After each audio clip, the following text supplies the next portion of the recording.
दामिनी 1993 का वो नाम जो आज भी सुनते ही रोंगटे खड़े हो जाते हैं। राजकुमार संतोषी की यह फिल्म सिर्फ एक फिल्म नहीं थी, यह एक आवाज थी, एक चीख थी, एक ऐसी औरत की कहानी थी जिसने अपने आराम को, अपने घर को, अपनी जिंदगी को दांव पर लगाकर सच का साथ दिया। एक ऐसे समाज में जहां औरत को चुप रहना सिखाया जाता है, जहां उसे यह बताया जाता है कि घर की इज्जत उसकी जुबान से ज्यादा जरूरी है, दामिनी ने अपनी जुबान खोली और तूफान ला दिया। यह फिल्म आज से 3 दशक पहले बनी थी, लेकिन इसका हर एक सवाल, इसकी हर एक तकलीफ, इसकी हर एक लड़ाई आज भी उतनी ही प्रासंगिक है जितनी 1993 में थी। फिल्म की शुरुआत होती है एक बेहद खूबसूरत और खुशनुमा माहौल से। दामिनी, जिसे मीनाक्षी शेषाद्री ने इस कमाल के अंदाज से निभाया है कि यह किरदार और ये अभिनेत्री एक दूसरे से जुदा नहीं लगती, एक ऐसी लड़की है जिसकी जिंदगी में एक नई सुबह आई है। उसकी शादी शेखर से हुई है, जो एक अमीर और रसूखदार परिवार का बेटा है। नया घर है, नया परिवार है, नई उम्मीदें हैं। दामिनी इस सब को दिल से अपनाती है। वो इस घर की बहू बनकर नहीं आती, वो इस घर की बेटी बनकर आती है। उसकी हंसी में एक बच्चे जैसी मासूमियत है, उसके बर्ताव में एक ऐसी गर्मजोशी है जो आसपास के लोगों को भी अपने रंग में रंग लेती है। फिल्म के शुरुआती दृश्य देखकर दर्शक समझ जाते हैं कि यह लड़की किसी भी घर की रौनक बन सकती है, लेकिन यह खुशी ज्यादा देर नहीं टिकती। होली का दिन है, रंगों का त्योहार, खुशियों का दिन, वो मौका जब पूरा देश एक रंग में रंग जाता है। घर में उत्सव है, लोग आए हुए हैं, चारों तरफ शोर और ठहाके हैं। और इसी शोर के पीछे, इसी रौनक की आड़ में एक ऐसा जुल्म होता है जो दामिनी की पूरी दुनिया बदल देता है।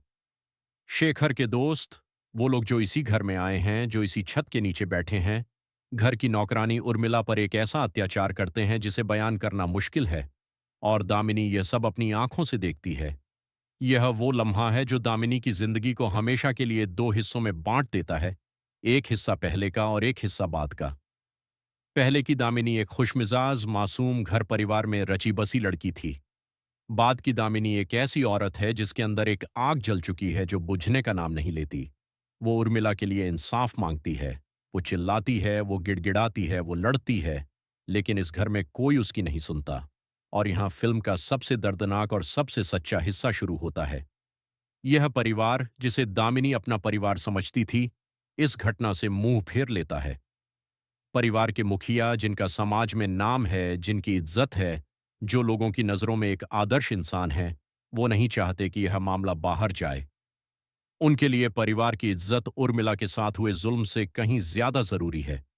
उनके लिए समाज में उनकी छवि उस बेचारी लड़की की तकलीफ से बड़ी है, और इसके लिए वो एक ऐसा रास्ता चुनते हैं जो शायद इंसानी इतिहास में सबसे पुराना हथकंडा है: सच बोलने वाले को ही पागल घोषित कर दो।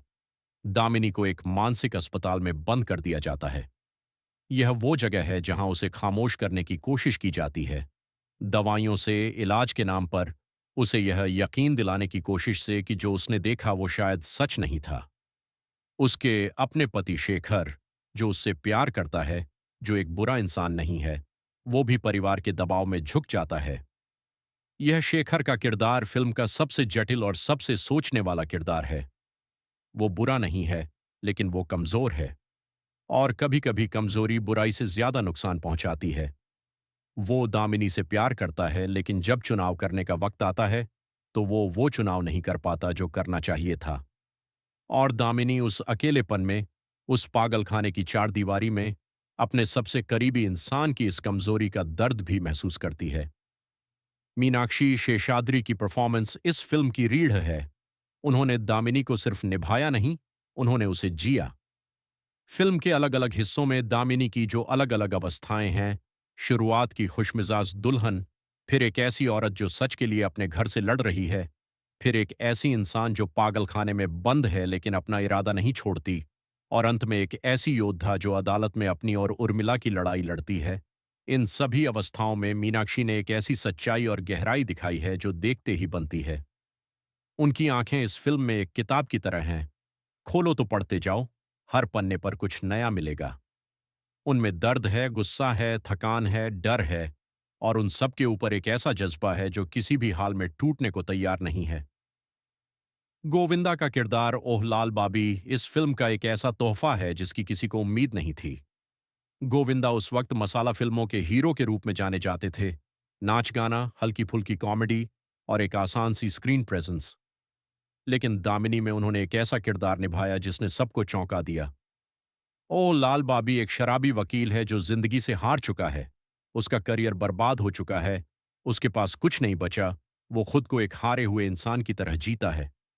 लेकिन इस हारे हुए इंसान के अंदर एक ऐसा जज्बा छुपा है जो तब जागता है जब उसे दामिनी की सच्चाई पता चलती है।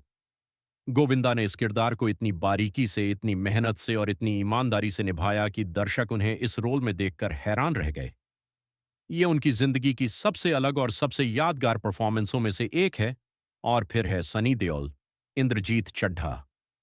इस फिल्म का वो किरदार जिसने हिंदी सिनेमा को एक ऐसा लम्हा दिया जो इतिहास में दर्ज हो गया। सनी देओल इस फिल्म में एक वकील हैं जो पहले उस अमीर परिवार के लिए काम करते हैं।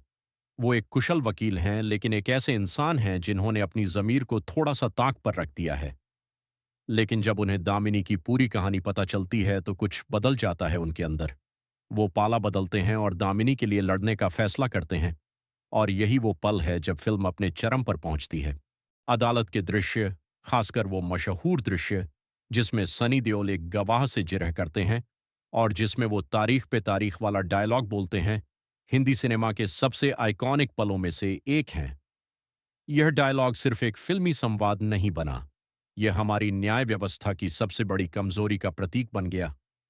तारीख पे तारीख, यानी इंसाफ का वो सफर जो कभी खत्म नहीं होता, जो गरीब के लिए और लंबा होता जाता है, जो अमीरों के पैसे और रसूख के सामने और धीमा पड़ जाता है।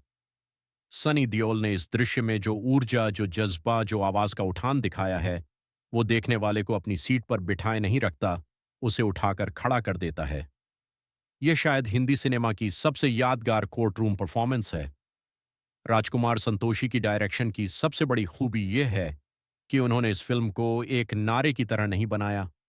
यह फिल्म भाषण नहीं देती, यह फिल्म उपदेश नहीं देती, यह फिल्म एक कहानी कहती है। और उस कहानी में जो सच्चाई है, जो दर्द है, जो गुस्सा है, वो खुद बोलता है। दर्शक को बताने की जरूरत नहीं पड़ती कि यह गलत है। दर्शक खुद महसूस करता है कि यह गलत है। और यही एक अच्छी फिल्म की